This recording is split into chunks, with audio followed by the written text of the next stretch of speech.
Are you stuck? How about unhappy? Join Alena Chapman, author, mentor, and life coach for Magical Moments with Alena as she challenges you to get out of the doldrum and start living your life to the fullest. In just 60 minutes, Alena will help you take control of your life and push you to do the things you never thought you'd do. So get ready to take back your power and celebrate life with Magical Moments featuring Alena Chapman. Welcome to Magical Moments, and I'm your host, Alena Chapman.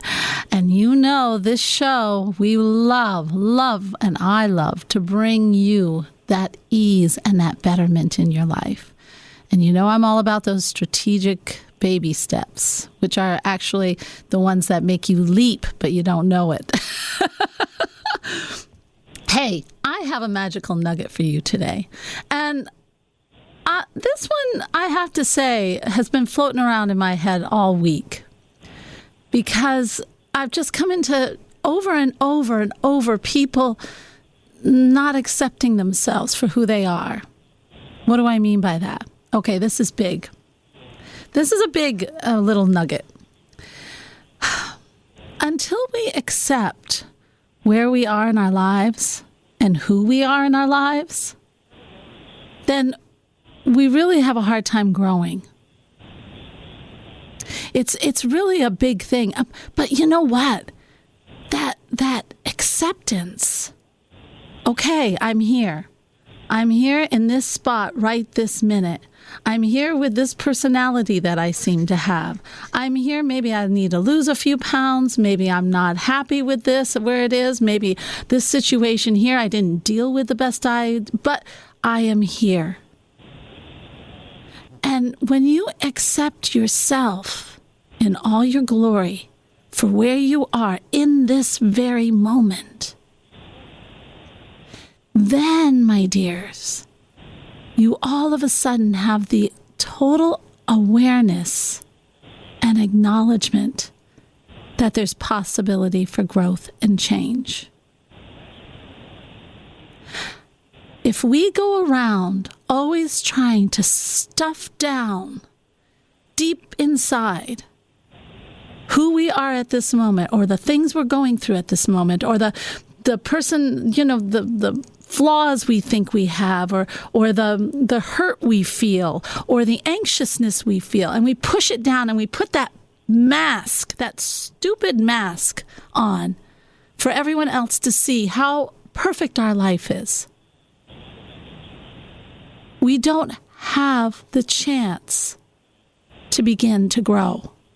We don't have the chance to do anything with it except a masquerade.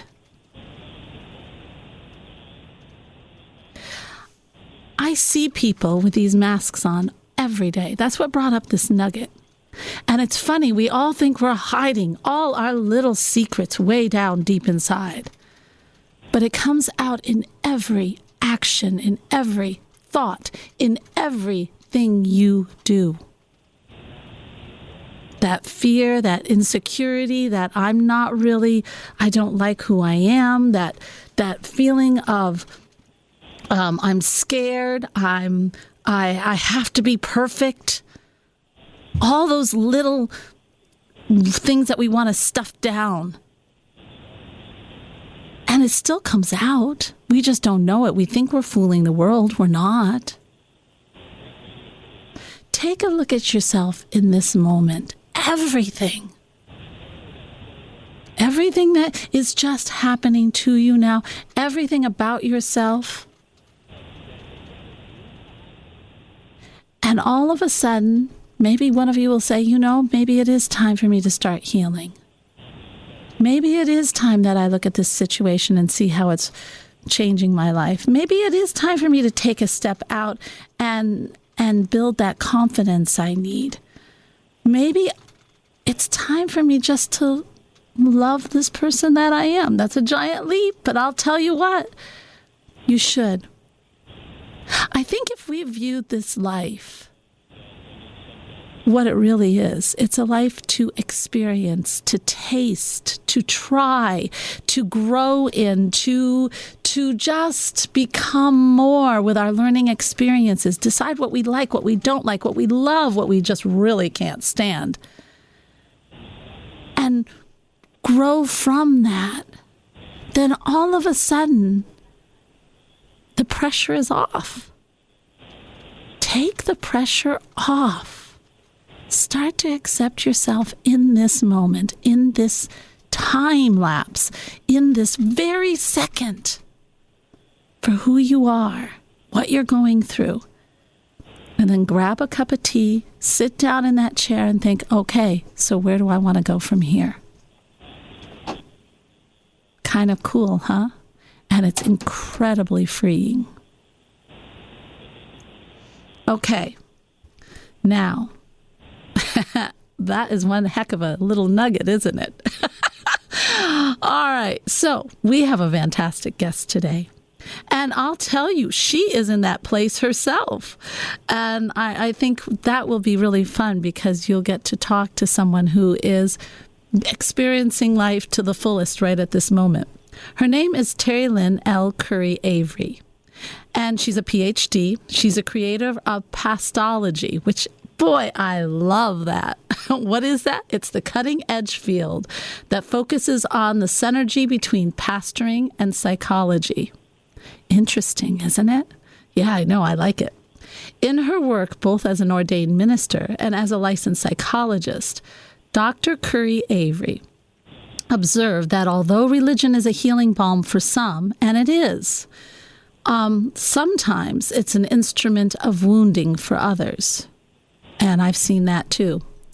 These wounds range from rejecting all connections with the sacred to self-hatred, to remaining in abusive relationships, to refusing medical intervention, to a belief that only my religion is right religion. Oh my gosh. And her forward-thinking junction of two complementary fields was the impetus from which she launched her movement of healing religious wounds. Interesting, isn't it, folks? I have to say, one time I did experience a lot of this. I've been in most religions, so it'll be very interesting conversation.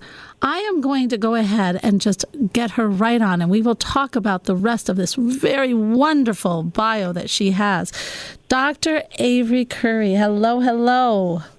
Good morning. Good morning. How are Curry you? Avery, yes, I am wonderful.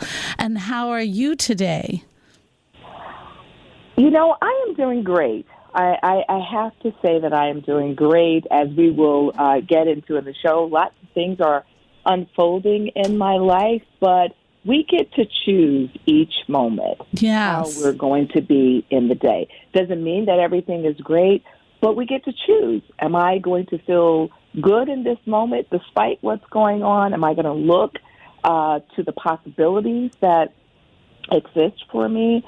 So I'm doing pretty well, and I absolutely loved your opening, and discussing who we are and where we are, because it is definitely appropriate to anything that we're going through. Yeah, should we let the cat out of the bag and let people know what's going on with you? I think we should let the cat out of the bag, because they're like, what's happening? Yeah, what's happening? Why is they talking so weird? Yeah, because I was listening to the conversation around the wounds of religion. And so I first want to just say this. The last time I was on your show, we talked a lot about that. Yes. And a lot has happened in the world since that time. And one of the areas of focus that I have right now is really on dismantling racism. And so that's a huge piece of what I've been doing in the last few months. So, but then there's this... there's a connection even between the two of wounds of religion and dismantling racism. So I say all that to say that the thing that is happening in my life right at this moment, as I shared with your producers a week ago, actually a week and a day ago, my church actually was burned down. Yeah. And I received early morning email that someone said, I'm praying for your church. You know, I saw the fire on TV, and I said, well, they're not praying for my church. Like, my church didn't burn down. And, you know, I started Googling, trying to figure out if there was something. And I didn't see anything. But then probably about 30 minutes later, I got a call. So do they know who did it? And I think it was arson, if I read correctly. It was arson, and they have arrested someone, but it's still under investigation because they have not pinned the person as of this moment to that particular fire. But they know that he tried to do it prior to that time. Isn't that amazing? It is amazing, and with all that we have going on in the world right now, I cannot say that it was a hate crime because it has not been deemed as such, but the probability is probably very high. And we just live in a place where we're so divided on so many levels. We are. And we are. I think what you were saying when you began about accepting yourself and who you are and where you are, when we are able to do that, we don't have to feel threatened by other folks. No. You know, and we don't have to try to burn their churches down. We don't have to try to, you know, like assault them and kill them and to do all of these things. And so at this particular juncture for me as we began this new year, and I hope for anyone who is listening, we are going to go through troubles and trials in this life. Yeah. But we get to choose how we're going to handle them. Well, you have been building this church for a long time. I mean, this was your baby, and it was helping so many people. Yeah, so let me just say for this particular church, I've only been in a short time, but I've been in pastoring for a number of years. This particular church is actually called the Martin Luther King Church, right? And so it's named after someone who believes so strongly in love and social justice. Yeah. And I try to carry that on just in terms of who I am, but just thinking about the spirit that goes into, you know, an individual who can say, I can love despite what the world thinks of me. And so I carry that energy with me in whatever I do. I mean, based on how I was already raised. And I think, again, going back to what you are saying, the world has tried to tell me as a person of color, just directly and indirectly, if we look at racism, to try to tell me to think less of who I am. The world has tried to tell me to think less of who I am as a woman, which is what I identify as. Yeah. But I don't give in to any of that. It is so critical that we sit in those spaces of knowingness, to know who we were created to be as divine individuals, and then we move forward in life with that. So I just hope that whatever your listeners are dealing with in this moment, to know that they're divinely created and they deserve to have all the goodness that life has to offer them. Let's help some people out there today with, you know, okay, I'll play devil's advocate. You know, if I'm in a place, say I'm in a place that I have been in a narcissistic relationship, or I have been abused, or I have been, you know, I've been in this relationship where someone has or I just grew up in a family that demeaned me as a woman, or if I was black, then as black, or as Oriental, whatever, I was different. And I have been just berated and told I wasn't worthy. And let's face it, whether you're black, white, or purple with green spots, it doesn't matter. Sometimes just being a woman is enough to be berated when you were growing up. And, you know, just put in your place, as they would say. Know your place. I heard that. And with that, all of a sudden, I'm supposed to, and I'm even playing devil's advocate to my Nugget this morning. Alena and Dr. Avery say I need to sit down and just accept myself, but who am I? And I feel so dirty, and I feel not worthy. So okay, so let's talk to that person, because there's a lot of people out there that feel that way. And so how do they take the first step? What is a first step that they can take to say, okay, I'm in how do I realize So I that think that divinity inside me? Right, and that is a hard thing to do. And I will tell you, particularly in my work as a psychologist, sometimes it takes people years to get Gosh. those things. And so there are a couple of things that I would say. One, I would begin simply by just writing a statement to say, I am divinely created. That statement needs to be somewhere An affirmation. and placed. It's an affirmation. So for me, as a pastologist, which is is merging those two things that we talked about, the psychology and the pastoring, I believe that we have inside of us our sacred intelligence, and that is our divine wisdom that lives inside of us that helps us to make choices that are going to manifest our greatness while manifesting the greatness of others. But to get to that point where we can really, really tap into that sacred intelligence and appreciate that sacred intelligence, it takes us doing a little bit of work, and that's the affirmation. So for me, there are two things that I tell people when we begin, that you are divinely created and you're loved unconditionally. That's what your relationship with the divine and with the sacred is telling you all the time. It's whispering it in your ear. It is in your very essence and your soul, and it's waiting to come out, and it's saying, don't believe the lies. And if someone tells you something other than that, it's a lie. So I began with saying, write that down on a piece of paper. Carry it with you. Put it in your phone. Look in the mirror and tell yourself every day, I am divinely created and I am loved unconditionally, because the sacred loves you no matter what. Whatever you call the sacred, God, universe, source, nature, a power greater than ourselves loves us more than we could possibly love ourselves. But you have to also do the next thing, and that is, for some of the people that you've just described, there needs to be psychological intervention. Sure. Find a person that you can go to who you can talk to and process all of these feelings that you're having. Secondly, if you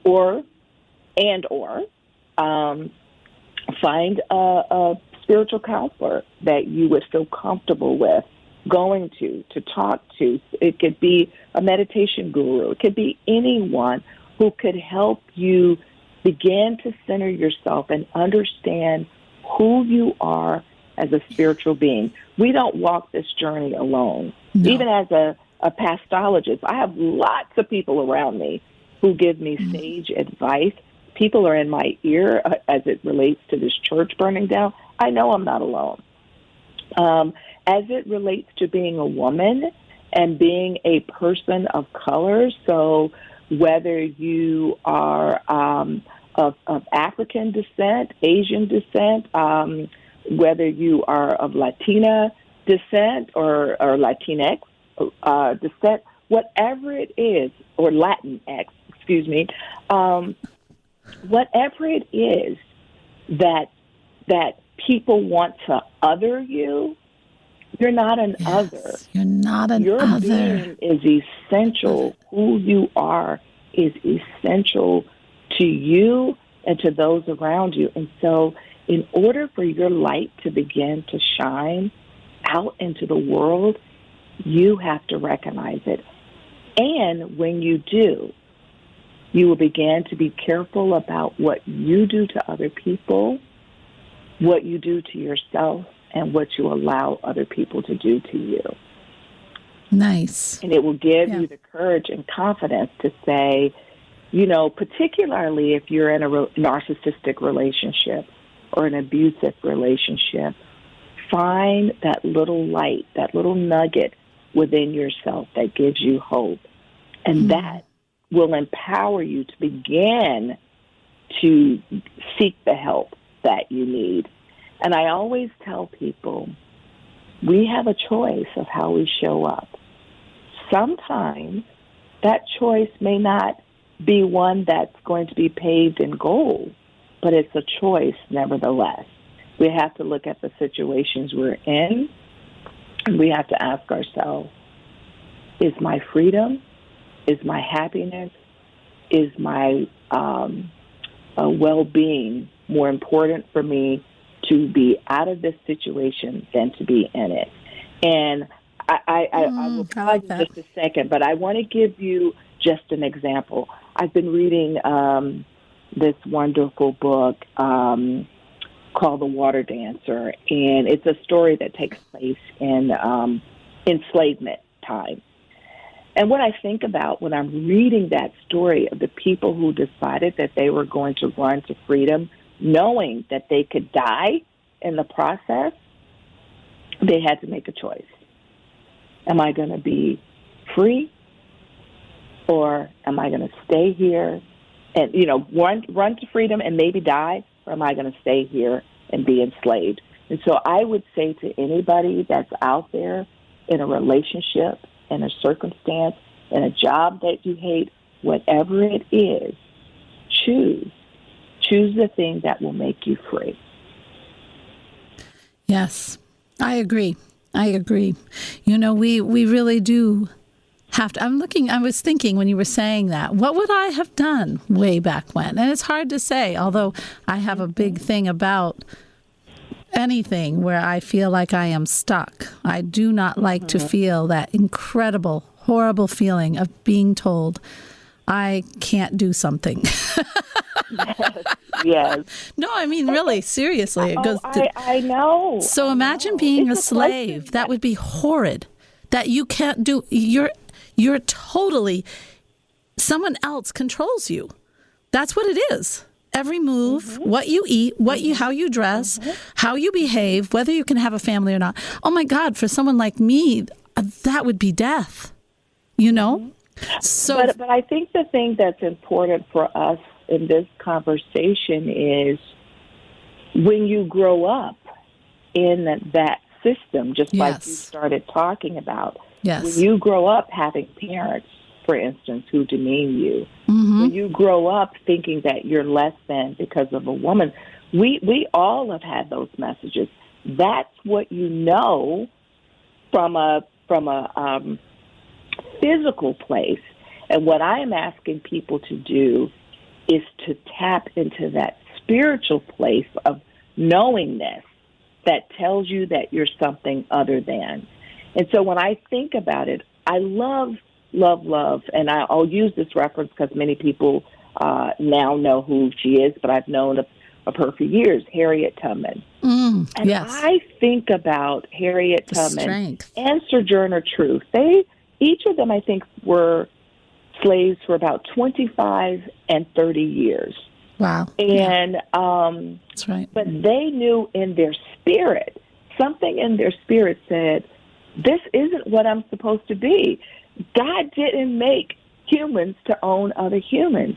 So I'm asking your listeners, whatever your situation is right now, if it is one in which you feel like you are stuck and you can't move, ask yourself the question, what is it that the divine made me to be? What is my purpose? If you're in a situation that's abusive, if you're in a situation with someone who's narcissistic or the boss or relationship, whatever it is, ask yourself, is this what I was created to be? So I get to choose. The church that I pastor was just burned down. I get to decide whether I'm going to allow anger and hurt and frustration to dictate my next moves. And for me, it is more important for me to walk in the spirit of love, to walk in the spirit of a healing and reconciliation. And that does not mean that I don't think he should be held accountable. I most certainly do. And it does not mean that I will not continue my quest to dismantle racism. It actually means that I will do just that. But I will do it in a way that, again, brings about healing and love and reconciliation. And I get to choose that. I get to choose how I show up. You know, I love all the advice you gave. I mean, I'm right in key with all that. I was thinking to myself, let's face it, when someone wants to destroy you in any shape, way, or form, the first thing they do is take away your spirit. In fact, they even say that. And we want to take, we're breaking down that spirit. They say that in the Army, for heaven's sakes. We build you down. And what do? They conquer the spirit, just like a horse. The horse is too spirited, right? So when you build back that spirit, the counseling, and I love your affirmation. Oh my gosh, wonderful. Have that affirmation everywhere. I grew up with affirmations and love them. I also think that as you've got to start treating yourself gently. It's time. If you're going through that healing, I can't stress that enough. It's a nurturing time. You're nurturing your spirit. Go and first of all, fill your world with nourishing thoughts, which means reading things. I love Troward. I love O'Donohue. Beautiful spiritual writings. Beautiful. That just help you to understand that divineness running through you every second. You are not alone. And go out into nature. Nature to me is the most, ask the earth to just surround you, and you can sit there with yourself and feel the trees and just the nurturing that nature has for you. Exactly. We have to take a break, and I hate this. We're going to continue as right after this break, folks. And let's learn how we really can take hold and start to gain that clarity and heal from everything. What a great way to have 2021 be. You're listening to Magic Moments. We'll be right back. You're listening to Magical Moments with Alena Chapman, helping you find your inner purpose. Learn more online at soulmanifesto.com. Welcome back to Magical Moments. I'm your host, Alena Chapman, and we are here with Dr. Terry Lynn L. Curry Avery. Incredible. So we're talking about the healing. We're talking about accepting, then healing. How do we do that in any trauma, in any moment, in any part of our growth? And we were talking again about the tape recorder and how we taped over some of the old beliefs, changing beliefs basically. So if we believe that we are not worthy, then starting to fill our mind with the divinity by the readings, the affirmations, the nurturing of ourselves, like going out into nature, doing these things, getting a psychologist, starting to deal with the issues that are causing us the harm. And then all of a sudden we start to heal. Am I about summing it up? And I would love to go on from there, Terry Lynn. You are definitely summing it up, and those are really some just try to give them a little synopsis of the half an hour before. But from this part, I was saying on the break to you, it is. The universe doesn't like a void. So if we're taking away these beliefs that I've had about myself for, 30 years, and I'm now starting to try to change that, I have to fill it, correct? I have to fill that void, because all of a sudden I'm left in this weird land of what do I think about myself, and it has to be something that is, to beat something that is so strong in you, you have to match it when you bring something in with something very strong. And what better than bringing in your essence, your true spirit? Why not ignite? What's more powerful than that? I actually love that you use the word ignite, because I was just thinking about when we light a flame. Yes. And how that flame has the potential to grow bigger and bigger and bigger. And I think what we're asking your listeners to do today is to begin to see that light within them. Yes. And once they do, they actually can begin to share a bit of that light even with other people, as well as be ignited by other people's spark, and that will help them to grow and grow. Isn't that one of the biggest ways? I have a friend who said, when she was getting divorced, and I think I've told the listeners this. Sorry if I'm repeating myself, but I love this story. She wanted to, she started building houses. She was so angry. She had just anger. Well, that happens. Divorce is a horrid thing. So she goes and she starts to build houses with Habitat for Humanity. And then she said to the guy who was managing the whole production, and she said, when will this hurt stop? And he goes, you just keep building until it does. It's reaching Beautiful. out and helping others. It's getting that energy, knowing that you're doing something good, knowing that you are. It's amazing when we are hurting. We have to nurture ourselves, but we also have to help others. And it doesn't even have to be in the same way that you're hurting, because maybe you're not ready. When you're healing is not the good time to be helping others. You need to heal, helping others in that hurt. Sometimes it's in the little things you do. It's in helping a child read. I loved helping my children read, or helping other children read. Or maybe it's getting out and helping at the SPCA or the Humane Society, or maybe it's building houses. Maybe it's doing things to just help humanity. And it's amazing. It's like it's the law of the universe, giving and receiving. Mm-hmm. I think that what we've talked about in this time, if I can kind of just think about the ways in which I sort of think about the help.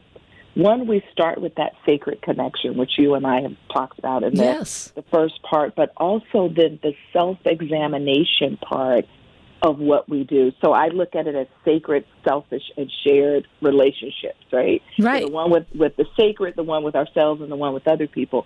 And what you're talking about actually describes our relationship with ourselves and our relationship with other people. Almost definitely. And here's what I know to be true.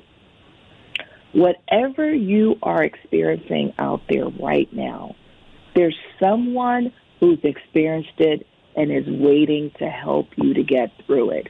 We have had such an outpouring of love and support since this, really crime has been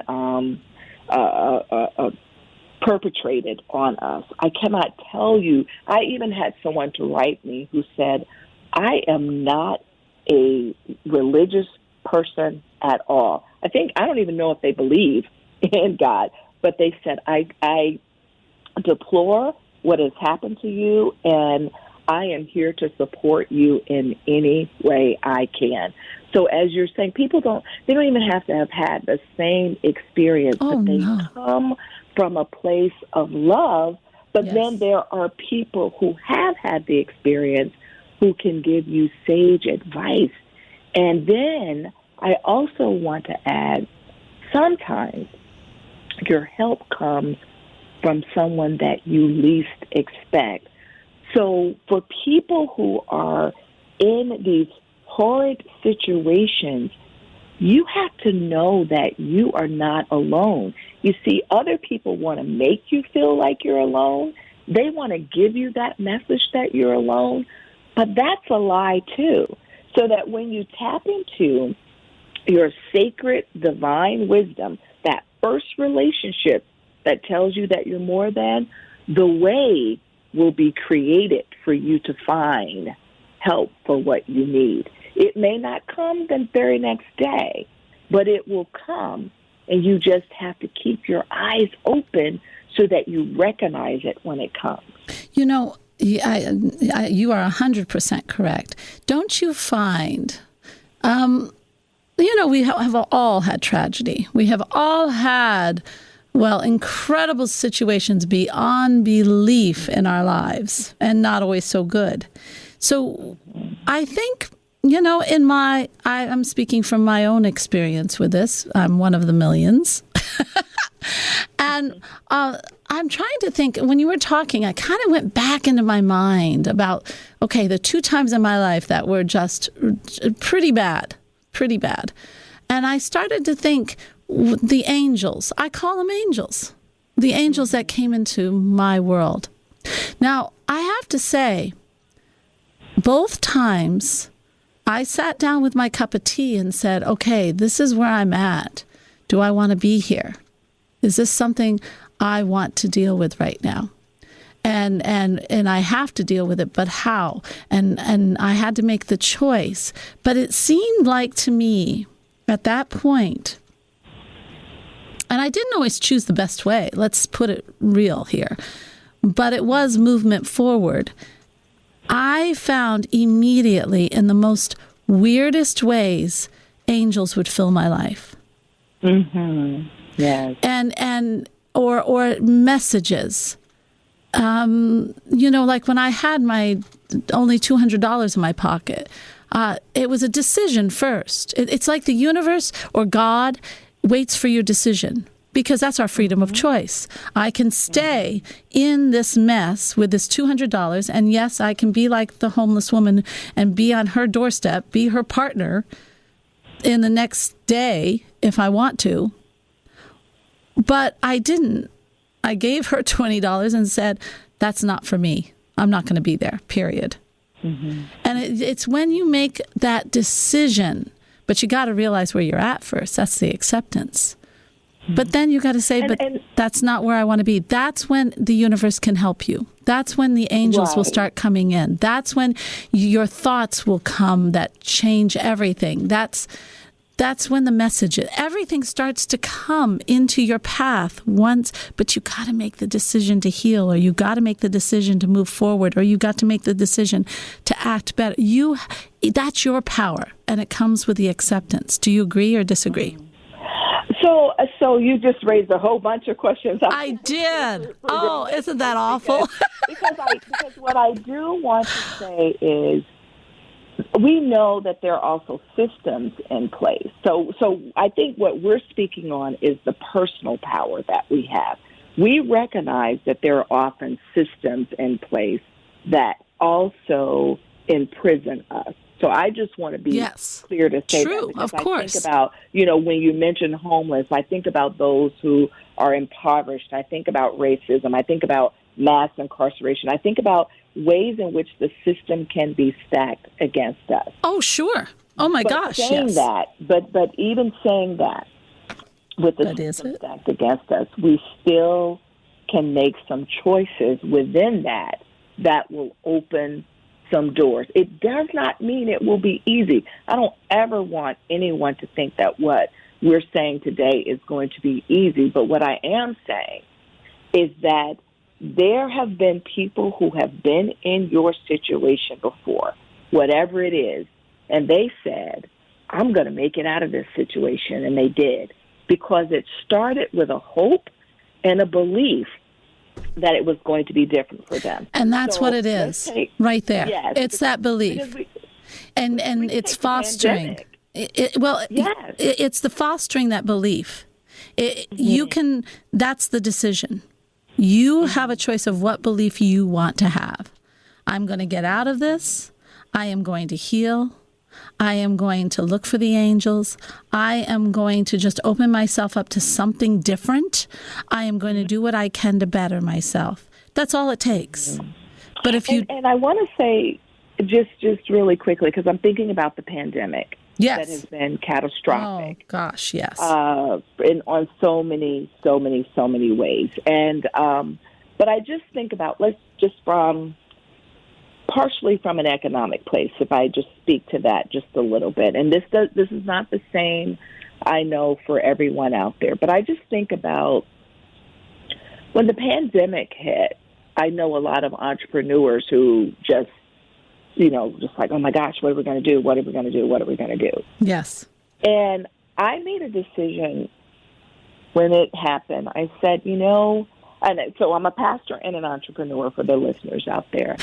I said, some people are going to thrive during this time, and some people are just going to merely survive, or may not. They're going to, and I just decided, on the other side of this pandemic, because it will end, I will be not just a survivor, but one who thrives. Me too. And that means that I had to look within myself, because my divine wisdom is already there. God is already within me, to just say, God, guide each step of the way and let me see opportunity where opportunity exists.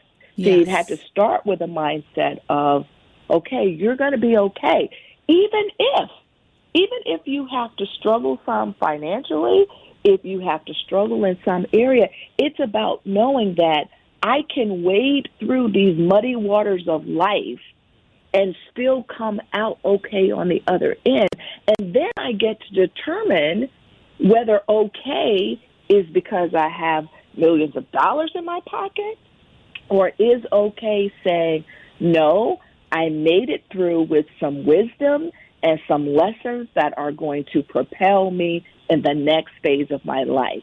You see, we have to make a determination of what success is. Exactly. Exactly. Thriving. Mm-hmm. Okay, so I want to, and that is exactly what it is. It starts with you, with that belief. It does. And that's one of the keys to everything. What do you choose to believe? Not what are your old beliefs in your ego, but what do you really want? And but that's I love this. Now I want to, okay, there is another group of people, and this is an interesting one. These are the people who they never let go. They've conquered stuff, but they hold on to it like a badge of honor. They hold on to that hurt like a badge of honor. Now, what I find happens to people when they do this is that guess what? What you believe is what you create. Excuse me. So, if I believe that I am always a fighter, if I believe that I am always going to conquer an argument or a fight, then guess what I'm going to have in my path? More struggle, more fights. Yes. I'm bringing it into creation. But they don't see, what they have the hardest time is letting go of that warrior. And it's a warrior. They turn into a warrior. Can I just tell you, I just had a conversation with one of my dearest friends the other night, and he was calling me, and he was talking about something, and I said to him, are you going to learn the lesson that you need to learn in this lifetime, or are you going to need to come back again? Because this is the same message, and he's exactly what you just described. Yep. A lot of people are. That he encounters. He is the most loving being, and he will give you the shirt off of his back. Aww. I love him dearly. He is precious, but he has this fighter spirit and I know where it came from, such that anytime he is involved in an organization or a situation, something will come up where there's a need to fight. And I said to him, you get to choose whether you're going to respond to every situation and it's going to be a fight. Because some things you just have to let go for them to work themselves out. Because silence actually has a lot of power. Tons of power. Yeah. Tons of power. And so you are just so on the money that we get to choose. There are ways to fight in which you don't have to be in turmoil all the time. Yeah, and I think, and it is that knowing I've got to fight every fight. We don't want, I think that heavy resolve in ourselves, that resolve that says, okay, no, I'm not going to be in that situation. I am going to get out of it. That is a resolve. That's not a fight, but it might feel like a fight because you're trying not to be in that situation. You're going to get yourself out of it. And whatever you do, getting the job that's going to get you out of it, or get the psychologist that's going to help you heal, or whatever it is, it's taking steps. But that fight is different, isn't it? Like you said, your friend is in a peaceful situation in a group, but yet he creates the argument. Isn't that interesting? That's and I think energetically, you were saying it like earlier. If you look for a fight, it's just people. It's going to come. Sense your energy. It's going to come. Yeah, it really is, because that's the vibe you give off. You are giving off it's so funny. Like I said in my nugget, we think we're putting on a mask. We think we hide all our secrets down inside. They're not going to know I'm insecure. They're not going to know I'm a fighter. They're not going to know. Yeah, it comes out like a blaring light. It really, really does. Everything we do shows up. It shows up when we walk in a room. And what I would say to folks, even the light within us shows up. People will sometimes say something to me about, let's say if I made a few statements on stage or something, and they'll say, oh, what you said was so great, and I was just drawn to you, and sometimes I'll think to myself, well, I didn't really say much, but it isn't what I said. No, it's the light. The beingness and the presence and the light. Yeah. Right? Yeah, that I get that a lot too. I connect with my divine source, just like I did before I came on here to say, me too. What needs to pour out of me, allow it to pour out, such that whoever needs to hear what is being said will be healed or will go to the next level in wherever they are in their life. I love that. And see that, I wanted to share something. I think you might like this. You might know this already. Mila Angelo, I love her. Loved her, always. The poetry, I've got a thing for poetry anyway, but she made it come alive. Her poetry is, But anyway, she said something that I just adored, and I want to pass on. She said, before I go into any kind of like an interview or on stage or wherever I go, I always say, so who's coming along with me? Yes. I love that. And she says, and I have, all of a sudden, I have my grandmother, my mother, I have some angel. By the time I walk into that building, I've got a whole host. I am not alone. Yes. Yes. And that's kind of what I do before I get on the air, before I go anywhere. I always say, I want to spread love and light. I want to touch someone's heart if possible. Send me where I'm needed. And I want you all to be with me. So I feel all the angels, the relatives, whoever, counsel, whatever is there is around me. I think that's when we start to open up to our own light, we start to have that realization, folks, that we do not have to carry the load alone, ever. I think that's one of the biggest things in the world. I think one of the worst things is feeling alone. But you're not. And it's coming to that realization that, oh my gosh, I'm really not alone. And I think that makes everything a little bit easier. Don't you agree? I do. I think it's a wonderful message to begin this year with, is to know that you are never alone. You're never alone. And any struggle you're going through, you're not alone. You can put yourself in that bubble, and it is a bubble, and it alters your perception. It is a bubble. And it just recycles all that yucky stuff inside you. Or you can pop that bubble, accept where you are, and start to do the things we've talked about today, don't you think? And just open yourself up. That's really the difference. If you want a visual, I think that's the best visual in the world. Mm-hmm. Mm-hmm. Yeah, so now when you had this church, now you woke up and your beautiful church is now destroyed. What's the first thing you did? Well, it's interesting because when, you had to get my bearings, and of course there are all the technical things that you had to do. But yeah, but now I want to be really. You're gonna love me or hate me. All right, so okay, we are all human. I'm making a point here. Go with me, okay? Just follow me. You're going to love this. All right. So we are all human. And I am definitely human. So yeah.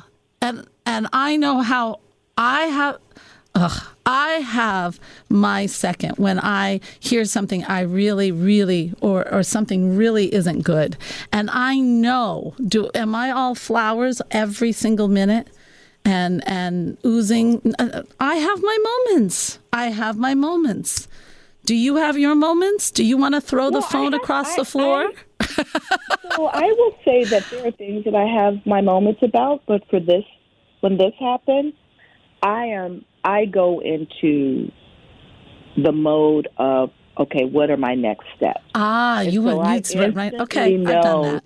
For me as a pastor, my concern becomes my people that I am responsible for shepherding and making sure that we are doing what we need to do. So it was a matter of, I had to get to the church, and there were some things I had to work out that day in order to get to the church. Right. But I was constantly on the phone with them, and my first thing is damage we control. are going to be okay. Yeah. And I need them to know, because we are a resilient people as people of color. We have been through this, and then as women, as whatever, we've been through some hard times. We're resilient. Yeah. But I know that this particular group of people, we have been resilient. And so my first thing was, okay, this is a building. And they will tell you this. This is a building. We are the church. That's exactly right. And so I said, and I really believe, this is my belief, that God can work something good out of something bad. And so that was my message. When I did my sermon last week, people can find it actually on Facebook. It was Martin Luther King Community Presbyterian Church. But the sermon was about how a fire can get our attention to the point that it then drives us to our next level of ministry, of getting out there and helping other people who are in need. So as a psychologist, I know we have to heal, but this is when you are deeply rooted in the sacred or whatever your source is, that's the first place I go when tragedy happens. I don't go to the to that negative space. Cool. I don't ask why me. Now, in this particular case, I am asking a question from, what was it about our church? Because this person drove 6 hours. So they're like questions like that. I'm asking, like, what was it about 6 hours? He drove 6 hours to burn down your church. Right. So there's something there. Exactly. So those are the practicals, but it isn't like, oh God, why did my church? Oh no. It's not any of that. We are saying we're going to rebuild, and something greater is coming from this. And I want people to understand that whatever you're going through in your life right now, something greater can come through the situation, and it can come through you if you will allow it. If you allow it. And that's what it always is. We are here to experience. We are here to grow. Mm-hmm. You don't grow when everything is wonderful. And Exactly. It's those challenges, folks. How can people find out more about you if they want to?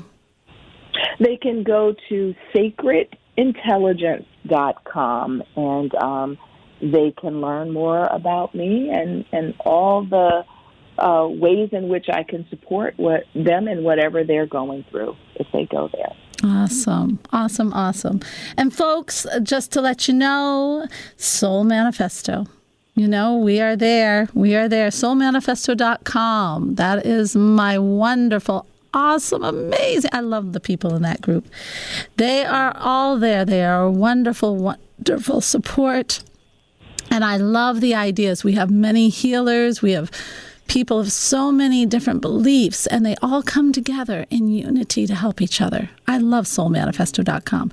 Right now, there are the Green Terra is a wonderful group. You have a discussion group. Please look at that. If you go to soulmanifesto.com, it's a whole new website.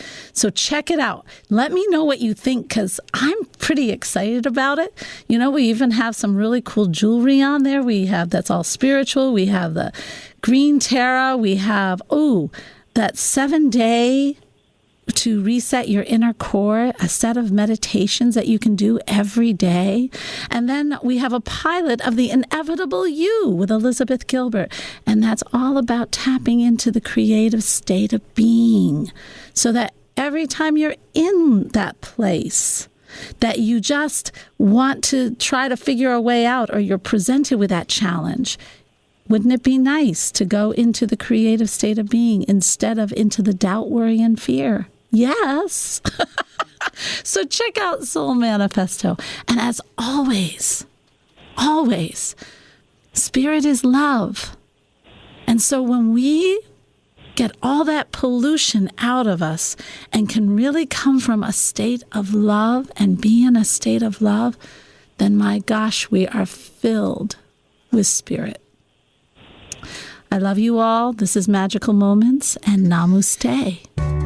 This has been Magical Moments with Alena, featuring Alena Chapman. If you missed an episode, download it now on iTunes, Spotify, TuneIn, CastBox, Deezer, Stitcher, Google Podcasts, or your favorite podcast platform. Learn more online at soulmanifesto.com.